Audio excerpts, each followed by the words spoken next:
जय हिंद दोस्तों, आप सभी का स्वागत है आपको अपने परिवार में। दोस्तों, हम क्लास जो कर रहे थे, पिछले क्लास में हमने क्या किया था, कोसी के बारे में पढ़ा था। कोसी नदी के विषय में हम पढ़े थे और आज जो पढ़ने वाले हैं महानंदा के बारे में पढ़ने वाले हैं। पिछले क्लास में हम कोसी नदी तक पढ़ चुके थे और आज महानंदा नदी के विषय में पढ़ेंगे। उससे पहले हमारा एक पॉइंट था, कोसी नदी से ही संबंधित है, तो इसको देख लेते हैं। कोसी नदी की जो मुहाना है, कुर्सेला कटिहार में गंगा नदी से मिल जाती है। और ये जो कोसी नदी है, इसका मुहाना कहाँ पे मिल जाती है, तो कुर्सेला कटिहार में गंगा नदी से जा कर के मिल जाती है। तो ये कोसी के विषय में था। अब हम चलते हैं महानंदा नदी के विषय में। महानंदा नदी के विषय में पढ़ेंगे। महानंदा कहाँ से निकलती है, किस जगह से निकलती है, कहाँ पे मिलती है गंगा में, ये सभी चीज़ों को हम देखेंगे। तो चलिए, ये नदियाँ आपको बहुत ही इम्पोर्टेंट है। कोई भी एग्ज़ाम हो, चाहे बीपीएससी टीचर का हो, चाहे कोई भी आप एग्ज़ाम दे दीजिए, इस नदी से संबंधित आपको बिहार की जितनी सारी नदियाँ हैं, उस नदी से संबंधित आपको कोई ना कोई प्रश्न जरूर ही उसके इर्द गिर्द घूमते रहता है। तो चलिए देखते हैं महानंदा नदी। महानंदा के बारे में देखते हैं। इसका उद्गम दार्जिलिंग की पहाड़ी पश्चिम बंगाल से होता है। तो महानंदा नदी की उद्गम जो होती है, ये दार्जिलिंग की पहाड़ी से होती है। कहाँ पे है, पश्चिम बंगाल में है। बिहार में किशनगंज से प्रवेश करती है। और ये जो नदियाँ हैं महानंदा, ये बिहार में कहाँ से प्रवेश करती है, तो किशनगंज से प्रवेश करती है महानंदा नदी। यह उत्तर बिहार की सबसे पूर्वी नदी है। ये महानंदा नदी जो है, ये उत्तरी बिहार की सबसे पूर्वी नदी है, यानी बिहार में सबसे पूर्व दिशा से बहने वाली नदियाँ जो है, यही नदी महानंदा है। बिहार एवं नेपाल के मध्य सीमा का निर्धारण करती है।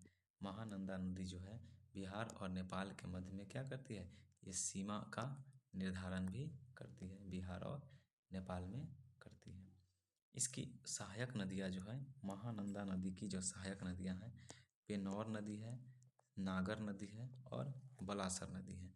यानी इनकी जो सहायक है, महानंदा की सहायक नदी पेनौर नदी, नागर नदी और बलासर नदी जो है, महानंदा की सहायक नदी है। पेनौर, नागर और बलासर, पेनौर, नागर और बलासर महानंदा की सहायक नदियाँ हैं।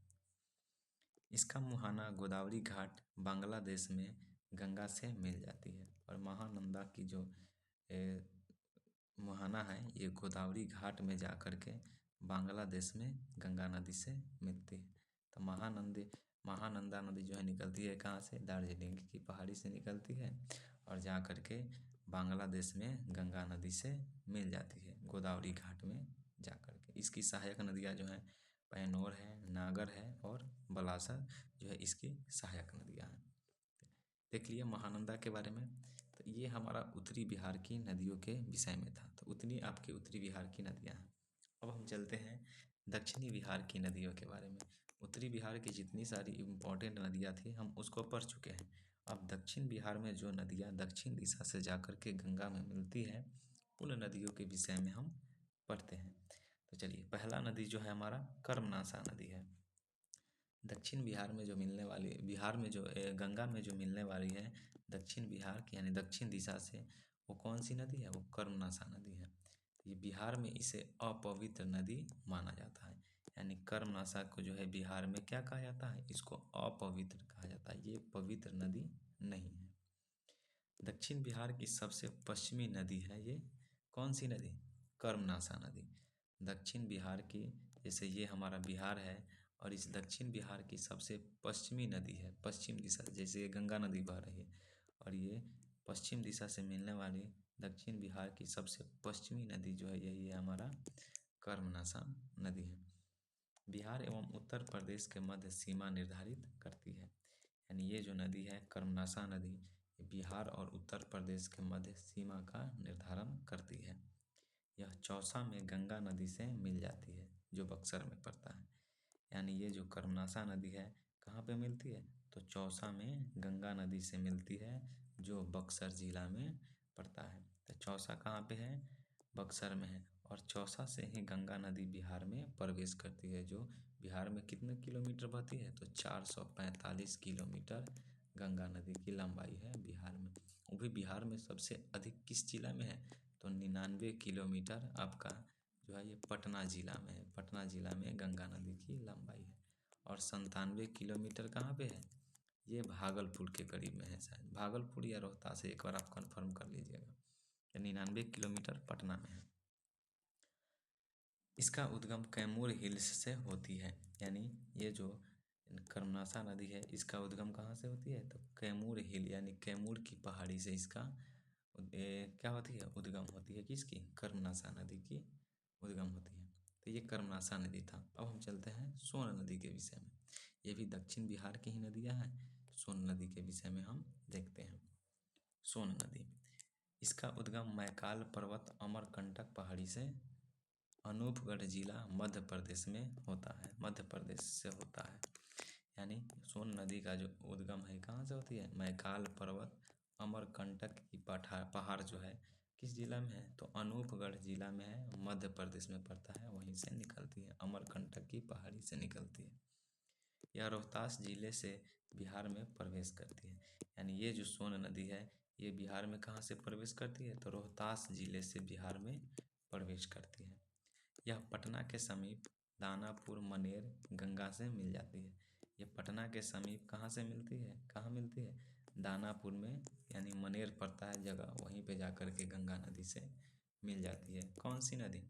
तो ये सोन नदी जाकर के मिल जाती है। सोन नदी की कुल लंबाई 784 किलोमीटर है। सोन नदी की कुल लंबाई कितना है? 784 किलोमीटर इस सोन नदी की कुल लंबाई है, 784 किलोमीटर। इसका अन्य नाम हिरण्यवाह है। इसका अन्य नाम क्या है? हिरण्यवाह। हिरण्यवाह इसका अन्य नाम है। किसका अन्य नाम है? तो सोन नदी का अन्य नाम है हिरण्यवाह। सोन नदी का अन्य नाम क्या है? हिरण्यवाह। बिहार में इसकी लंबाई 202 किलोमीटर है। सोन नदी की बिहार में लंबाई कितनी है? 202 मीटर है। बिहार में सोन नदी की लंबाई 202 मीटर है। तो ये सोन नदी के विषय में था। दक्षिण से उत्तर की दिशा में बहते हुए गंगा से मिलने वाली सबसे लंबी नदी है। नोट में दिया हुआ है कि क्या है? ये दक्षिण से उत्तर दिशा में बहते हुए गंगा नदी में मिलने वाली सबसे लंबी नदी कौन सी है? तो यही सोन नदी है। यह भ्रंश घाटी में बहती है। सोन नदी जो है किस घाटी में बहती है? तो ये जो है भ्रंश घाटी में बहती है। तो ये सोन नदी के विषय में था। कहाँ से निकलती है? तो ये अमरकंटक की पहाड़ी से निकलती है, जो मध्य प्रदेश में है, अनूपगढ़ जिला से निकलती है। अब चलते हैं पुनपुन नदी के विषय में। ये भी दक्षिण बिहार की ही नदियाँ हैं। और कौन सी नदी है? पुनपुन नदी है। तो पुनपुन नदी का देखते हैं। इसका उद्गम झारखंड के पलामू जिला छोटा नागपुर के पठार से हुआ है। इसका उद्गम जो है कहाँ से हुआ है? झारखंड के पलामू जिला छोटा नागपुर के पठार से हुआ है। झारखंड के पलामू जिला छोटा नागपुर के पठार से इसका उद्गम हुआ है, पुनपुन नदी का, झारखंड से। इसका मुहाना जो है फतुहा के समीप गंगा में मिल जाती है। कहाँ पे मिलती है? तो फतुहा के समीप, फतुहा जगह का नाम है, वही फतुहा के समीप क्या होती है? ये गंगा नदी में जा कर के मिल जाती है। कौन सी नदी? तो पुनपुन नदी।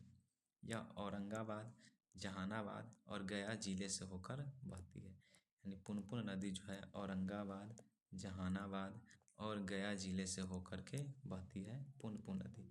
औरंगाबाद, जहानाबाद, गया, औरंगाबाद, जहानाबाद और गया से जिले से होकर के पुनपुन नदी बहती है। इसकी सहायक नदी, पुनपुन नदी की सहायक नदी जो है मोरहर नदी है, मादर नदी है और दरघा और फल्गु नदी है। पुनपुन नदी की सहायक नदी कौन सी है? मोरहर नदी है, दरघा नदी है और मादर नदी है। ये क्या है? फल्गु नदी जो है ये क्या है? ये पुनपुन नदी की सहायक है। पुनपुन नदी की सहायक नदियाँ हैं मोरहर, दरघा और फल्गु नदियाँ। मादर नदी भी पुनपुन नदी की सहायक नदी है। तो ये पुनपुन नदी के विषय में था। अब हम चलते हैं फल्गु नदी के विषय में चलते हैं। फल्गु नदी को जानते हैं, ये क्या है, कहाँ से बहती है, इनको जानने का प्रयास करते हैं। फल्गु नदी, इसका उद्गम जो है हजारीबाग के पठार झारखंड से हुआ है। इनकी जो भी फल्गु नदी का भी उद्गम जो है कहाँ से है? झारखंड से है। कहाँ? किस पठार? हजारीबाग के पठार से इसका उद्गम हुआ। लीलांजना एवं मोहना नदी के मिलने के बाद इसे फल्गु नाम से जाना जाता है।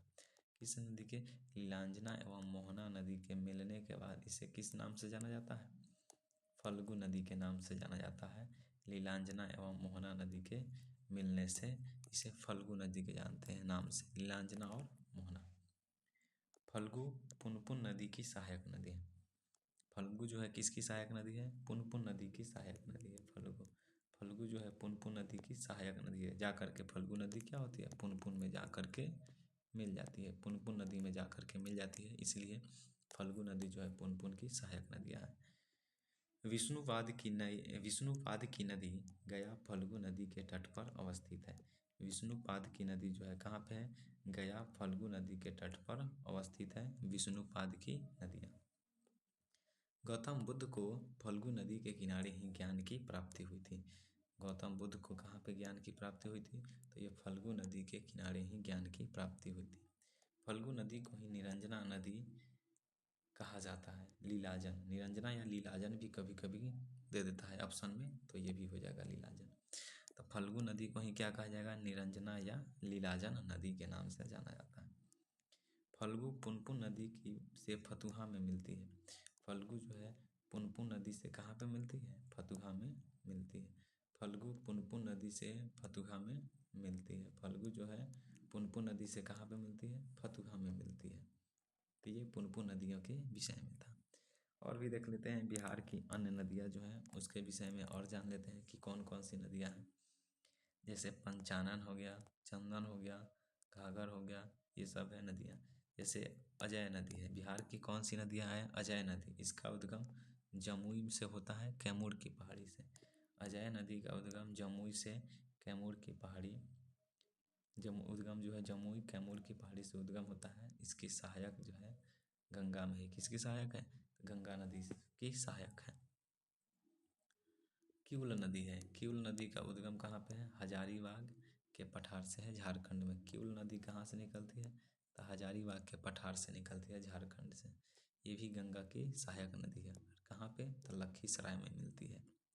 सकड़ी नदी, ये छोटा नागपुर के पठार से निकलती है। सकड़ी नदी कहाँ से निकलती है? तो छोटा नागपुर के पठार से निकलती है, और ये भी गंगा की सहायक नदी है। गंगा से मिलने से पहले यह किउल से मिलती है, यानी ये सकड़ी नदी जो है गंगा से मिलने से पहले किससे मिलती है? किउल नदी से मिलती है, तब जा कर के गंगा से मिलती है। ये हमारा है बिहार की नदियाँ। जैसे ये जो है क्या है? घग्घर नदी है, घग्घर नदी। और ये क्या है? गंडक नदी है, गंडक नदी है। और ये बूढ़ी गंडक नदी है, बागमती नदी है, कोसी नदी है। ये सब की लंबाई दिया 88 किलोमीटर घग्घर नदी। गंडक नदी 260 किलोमीटर बिहार में बहती है। 320 किलोमीटर बूढ़ी गंडक नदी, 394 किलोमीटर जो है बागमती नदी बिहार में बहती है, और 260 किलोमीटर कोसी नदी बहती है। नीचे से जो बाएं दाईं सबसे मिलने वाली है, दाहिने से कर्मनाशा है, सोन है, पुनपुन है, फल्गु नदी है, किउल नदी, सकड़ी नदी और अजय नदी। ये जो है दक्षिण तरफ से मिलने वाली नदियां हैं जो बिहार में मिलती हैं। तो ये नदियों के विषय में था। अब हम चलते हैं, कुछ मुख्य पॉइंट दिया हुआ है कि नदियों के किनारे बसे शहर। ये इसमें से एक प्रश्न आपका हमेशा पूछता है कि कौन सी नदी जो है किस, इस बार भी दरोगा का एग्जाम हुआ था, उसमें पूछा था कि हाजीपुर किस नदी के किनारे स्थित है? तो गंडक नदी। सब कोई गंगा नदी मार देता है, लेकिन है किस नदी के किनारे? गंडक नदी के किनारे। तो हमेशा एक प्रश्न पूछता है। प्रमुख नदी, पटना जो है किस नदी के किनारे है? गंगा नदी के किनारे है। पटना किस नदी के किनारे? गंगा नदी। छापरा जो है किस नदी के किनारे है? तो घाघरा प्लस गंडक नदी, यानी घाघरा और गंडक दोनों नदी के किनारे स्थित है छापरा। बक्सर जो है ये भी गंगा नदी के किनारे है। बक्सर किस नदी के किनारे है? गंगा नदी के किनारे है। हाजीपुर किस नदी के किनारे है? गंडक नदी। हाजीपुर किस नदी के किनारे है? गंडक नदी। हाजीपुर किस नदी के किनारे है? गंडक नदी। फतुहा पुनपुन नदी, फतुहा किस नदी के किनारे है? पुनपुन नदी, क्योंकि फतुहा में ही मिलती है। मोकामा किस नदी के किनारे है? गंगा नदी। मोकामा गंगा नदी है, जहाँ यहीं पे बाहुबली विधायक है। विधायक को पता ना, सब बाहुबली बना देता है। तो मोकामा किस नदी के किनारे है? गंगा नदी। मुंगेर जो है किस नदी के किनारे है? गंगा नदी। मोकामा और मुंगेर गंगा नदी के किनारे है, और इधर पटना हो गया गंगा नदी, बक्सर हो गया गंगा नदी के किनारे। लेकिन छपरा जो है क्या है, घाघरा और गंगा नदी के किनारे है। बक्सर भी गंगा नदी के किनारे है। हाजीपुर गंडक नदी के किनारे स्थित है। तो इसको याद रखना है, क्योंकि इस बार जो है ये बिहार दरोगा में पूछा है। सब कोई मार के चलाया था गंगा, लेकिन गंगा गलत है। ये कौन सी है, गंडक है। भागलपुर भी गंगा नदी के किनारे स्थित है। भागलपुर भी गंगा नदी के किनारे स्थित है। सोनपुर गंडक प्लस गंगा नदी के किनारे स्थित है। सोनपुर गंडक प्लस गंगा नदी के किनारे स्थित है सोनपुर। मुजफ्फरपुर बूढ़ी गंडक के किनारे है। मुजफ्फरपुर बूढ़ी गंडक नदी के किनारे है। खगड़िया बूढ़ी गंडक नदी के किनारे है। खगड़िया भी जो है कहाँ पे है, बूढ़ी गंडक नदी के किनारे है। समस्तीपुर बूढ़ी गंडक नदी के किनारे है। समस्तीपुर बूढ़ी गंडक नदी के किनारे है। दरभंगा बागमती नदी के किनारे है। दरभंगा बागमती नदी के किनारे है। गया फल्गु नदी के किनारे है। फल्गु का दूसरा नाम निरंजना नदी। गया जो है फल्गु नदी के किनारे है। दरभंगा बागमती नदी के किनारे है। समस्तीपुर बूढ़ी गंडक नदी के किनारे है। खगड़िया और मुजफ्फरपुर बूढ़ी गंडक नदी के किनारे हैं। सोनपुर गंगा और गंडक नदी के किनारे हैं। भागलपुर गंगा नदी के किनारे हैं। मुंगेर भी गंगा नदी, मोकामा भी गंगा नदी, फतुहा पुनपुन नदी, हाजीपुर गंडक नदी, बक्सर गंगा नदी, छपरा घाघरा प्लस गंगा नदी, पटना गंगा नदी के किनारे स्थित है। तो ये नदियों के किनारे बसे कुछ प्रमुख शहर हैं। नेक्स्ट चलते हैं। अब देखते हैं कि बिहार की नदियों से जुड़े महत्वपूर्ण बिंदु। कुछ महत्वपूर्ण बिंदु हैं जो बिहार की नदियों से जुड़े हुए हैं, तो उसको देखते हैं। जैसे सकड़ी नदी, इसे सोमागथी सोमागथी नदी के नाम से जाना जाता है। सकड़ी नदी को क्या है, सोमागधी लिख देते हैं। सकड़ी नदी को क्या, सोमागधी नदी के नाम से जाना जाता है। किसको, सकड़ी नदी को। सकड़ी नदी को क्या चीज़ के नाम से जाना जाता है, सोमागधी नदी के नाम से जाना जाता है। सकड़ी नदी को सोमागधी नदी के नाम से। चानन नदी का अन्य नाम है पंचानन या पंचाने नदी। चानन नदी का अन्य नाम है पंचानन या पंचाने नदी। चानन नदी का अन्य नाम है पंचानन या पंचाने नदी। भारत और नेपाल के मध्य काली नदी सीमा रेखा बनाती है।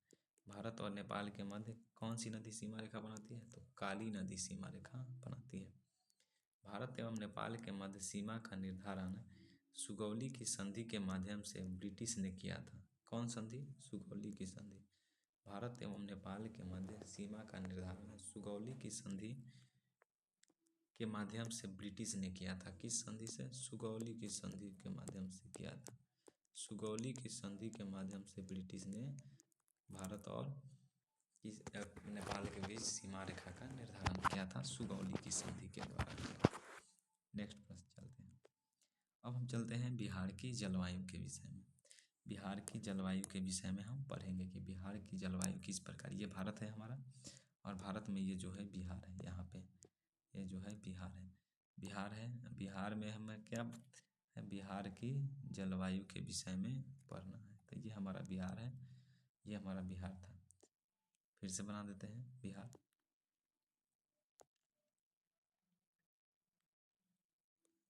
ये बिहार हो गया, और बिहार में क्या है, इधर से गंगा नदी आकर के मिलती है।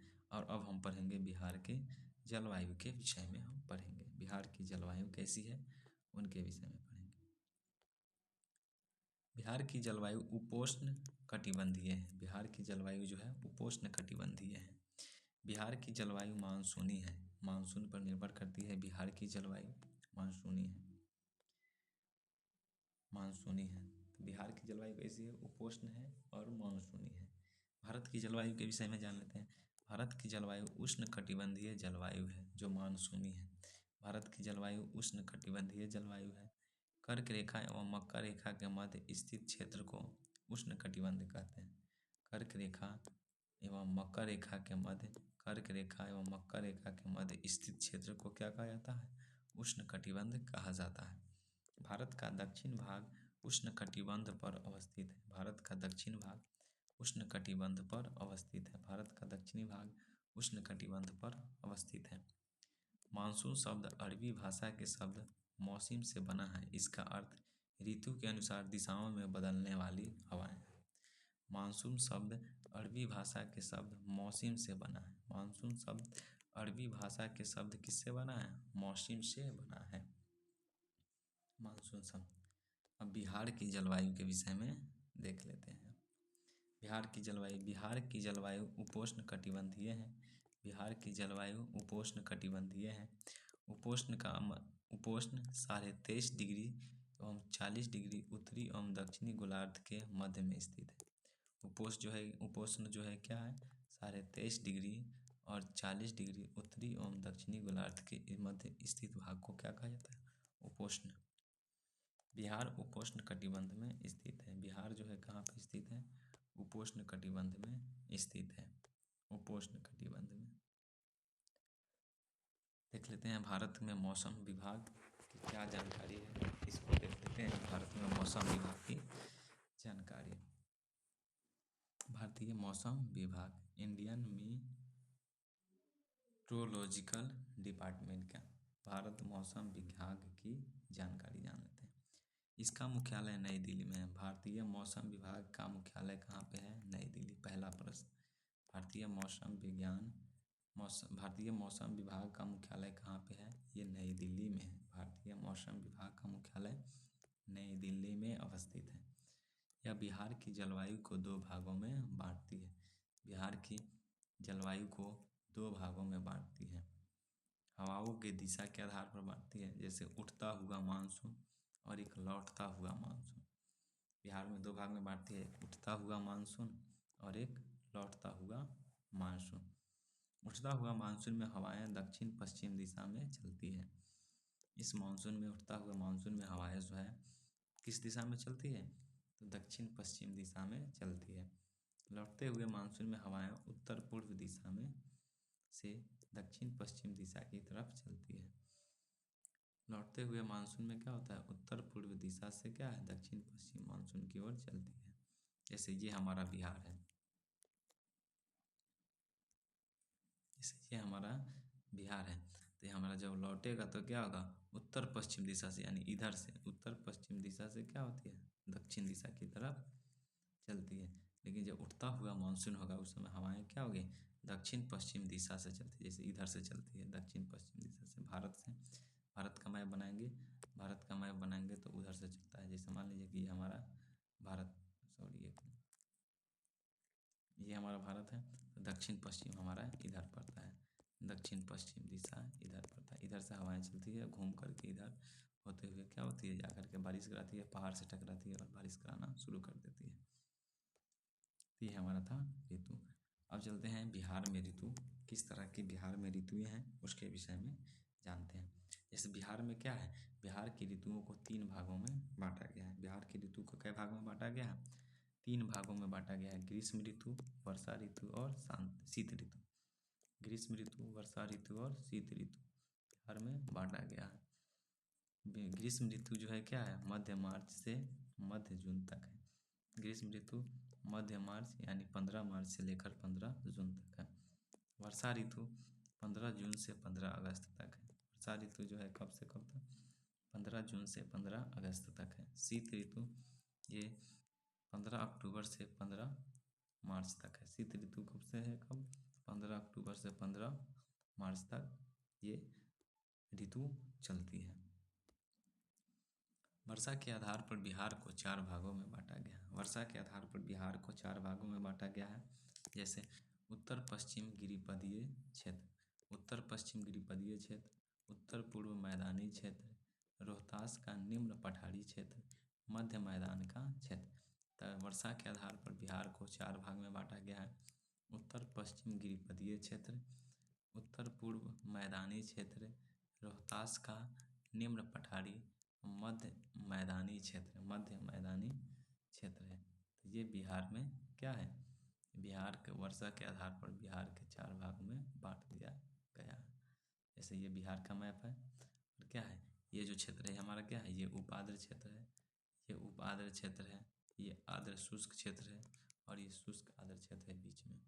उपाद्र क्षेत्र इधर है, उपाद्र क्षेत्र इधर है, बीच में शुष्क क्षेत्र और ये अर्ध शुष्क क्षेत्र है।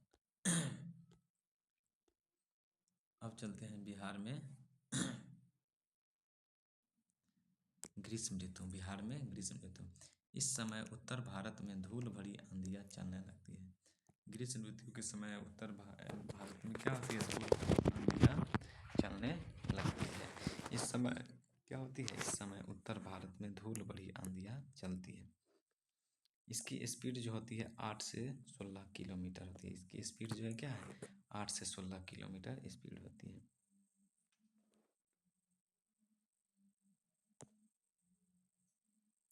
सॉरी, एक मिनट, थोड़ा दिक्कत हो गया है। फिर से इसको हम चालू करते हैं।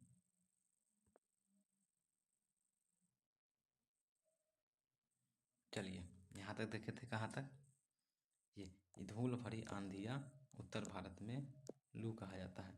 यानी फिर से पढ़ देते हैं। ये ग्रीष्म ऋतु के विषय में पढ़ रहे थे, समर सीजन। इस समय में उत्तर भारत में धूल भरी आंधियाँ चलने लगती है। क्या होती है, उत्तर भारत में क्या होती है, धूल भरी आंधियाँ चलने लगती है। और इसकी जो स्पीड होती है 8 से 16 किलोमीटर प्रति घंटा स्पीड होती है। किसकी, तो ये शीत ऋतु, सॉरी, ग्रीष्म ऋतु की धूल भरी आंधियाँ। इन धूल भरी आंधियों के उत्तर भारत में लू कहा जाता है। इन धूल भरी आंधी को उत्तर भारत में क्या कहा जाता है, लू कहा जाता है। क्या कहा जाता है, लू कहा जाता है। देख लेते हैं। ये धूल भरी आंधियाँ स्थानीय जल निकायों से आर्द्रता ग्रहण करती हैं। और ये जो धूल भरी आंधियाँ हैं क्या करती है, स्थानीय जो भाग में जो जल निकाय होता है, जैसे नदी तालाब हो गया, वहाँ से जल आर्द्रता को क्या कर लेती है, ग्रहण कर लेती है।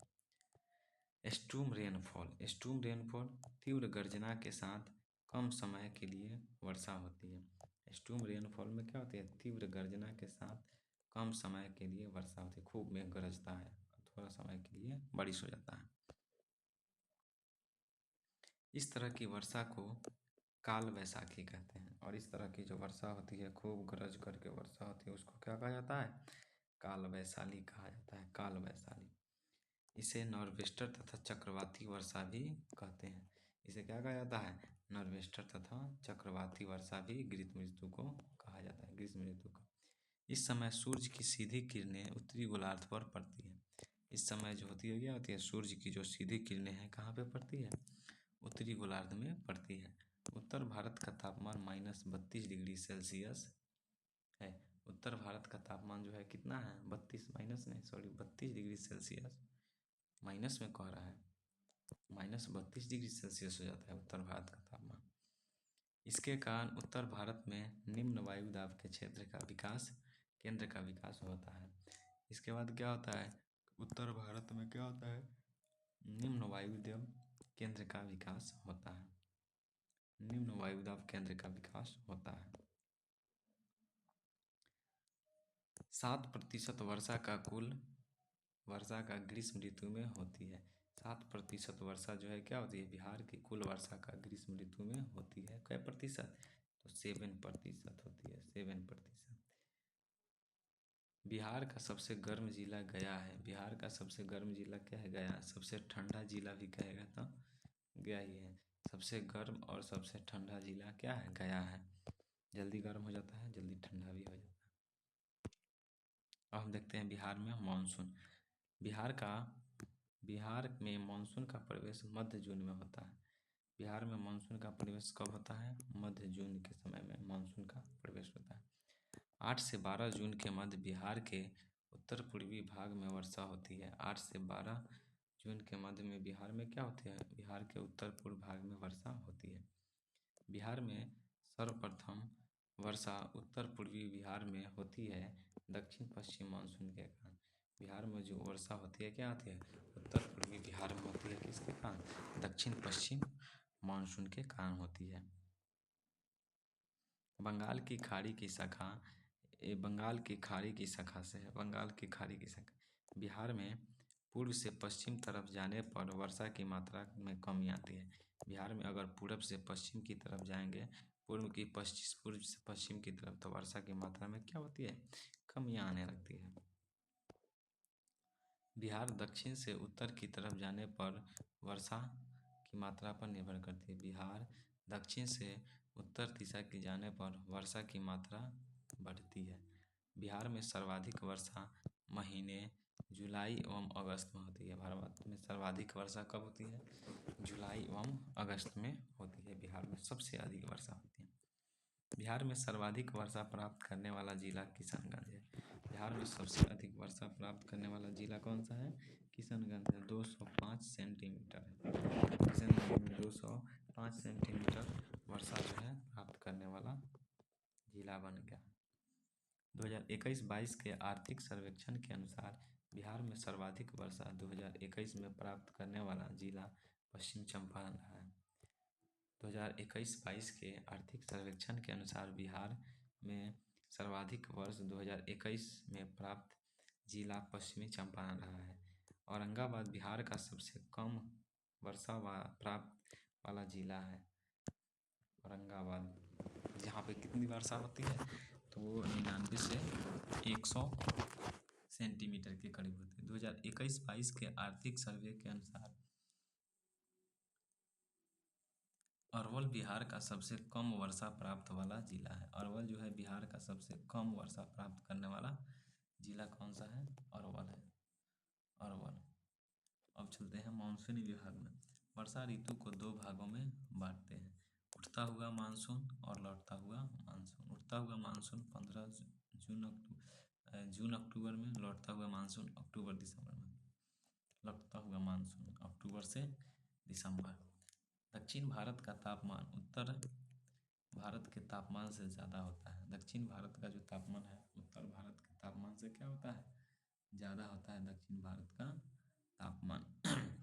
इस कारण दक्षिण भारत में निम्न वायुदाब का विकास हो जाता है। इस कारण क्या होता है? दक्षिण भारत में क्या होता है? निम्न वायुदाब का विकास होता है। हवाएं उत्तर पूर्व से दक्षिण पश्चिम की तरफ चलने लगती है। हवाएं उत्तर पूर्व से दक्षिण पश्चिम की तरफ चलने लगती है। इसे मानसून का लौटना या निवर्तन कहा जाता है। हवाएं उत्तर पूर्व से दक्षिण पश्चिम दिशा में चलने लगती है।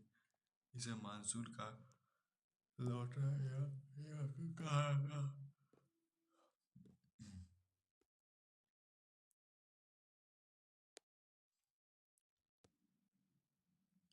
लौटते हुए मानसून से बिहार में वर्षा नहीं होती है।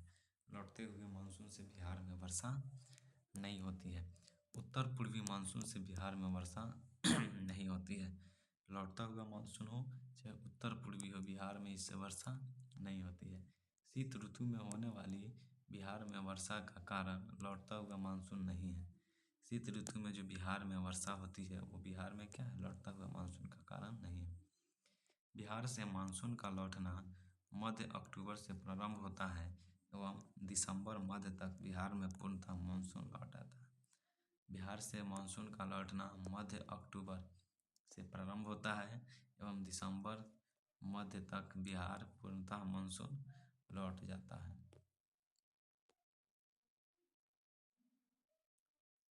ये है हमारा भूमध्य सागर से क्या होती है? चलती है ये मानसून इस तरह से, तो क्या होती है? ठंडी में वर्षा कराती है, इस तरह से करते हुए चलती है। फिर आती है तमिलनाडु में। तमिलनाडु में बहुत तेज़ बारिश करवाती है उस समय, जो फसलों के लिए क्या होती है? बहुत ही आवश्यक। शीत ऋतु बिहार में होने वाली वर्षा का कारण पश्चिम बंगाल है। शीत ऋतु से बिहार में होने वाली वर्षा का प्रमुख कारण क्या है? वर्षा का कारण पश्चिमी विक्षोभ है। शीत ऋतु में होने वाली वर्षा को उत्तर पश्चिम भारत में मावट कहते हैं। शीत ऋतु में जो होने वाली वर्षा है उसको क्या कहते हैं? उत्तर पश्चिम में मावट कहा जाता है। मावट। शीत ऋतु में होने वाली वर्षा को उत्तर पश्चिम भारत में मावट कहते हैं। क्या कहते हैं? मावट कहा जाता है। लौटते हुए मानसून से सर्वाधिक वर्षा भारत के पूर्वी तट पर होती है। लौटते हुए मानसून से क्या होती है? सर्वाधिक वर्षा कहाँ पे होती है? पूर्वी तट पर होती है। लौटते हुए मानसून से सर्वाधिक वर्षा भारत के कहाँ पे होती है? तो पूर्वी तट पे होती है। लौटते हुए मानसून से सर्वाधिक वर्षा।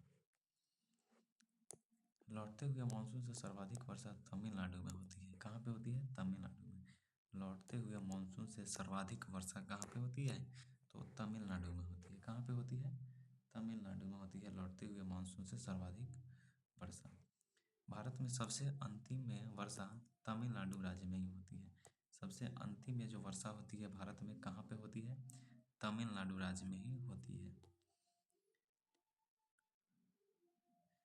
कावेरी नदी एक ऐसी नदी है जिसे लौटते एवं उठते दोनों मानसून से वर्षा जल प्राप्त होती है और इसमें वर्ष में 2 बार बाढ़ आती है।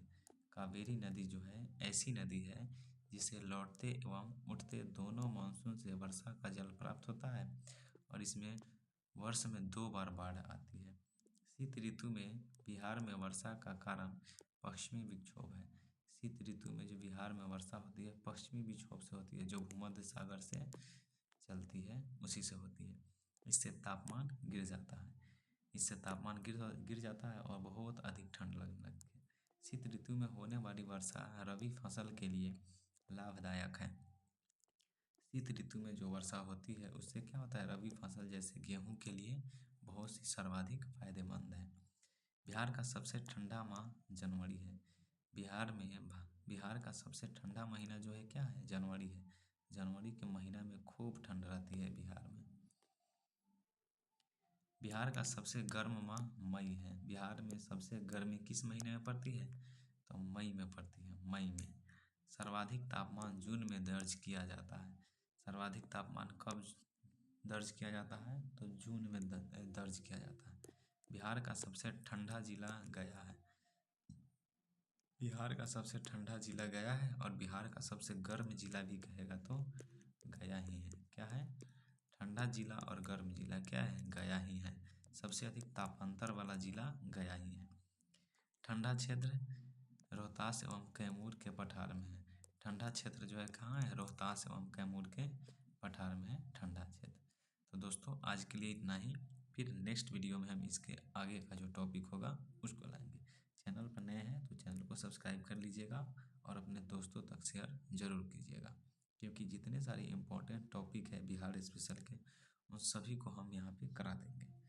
चलिए चैनल को ज़रूर से ज़रूर शेयर कीजिएगा, इस वीडियो को अपने दोस्तों को और जगह भेजिएगा और पहुँचाइएगा, बताइएगा कि देखिए इसको। चलिए थैंक यू सो मच।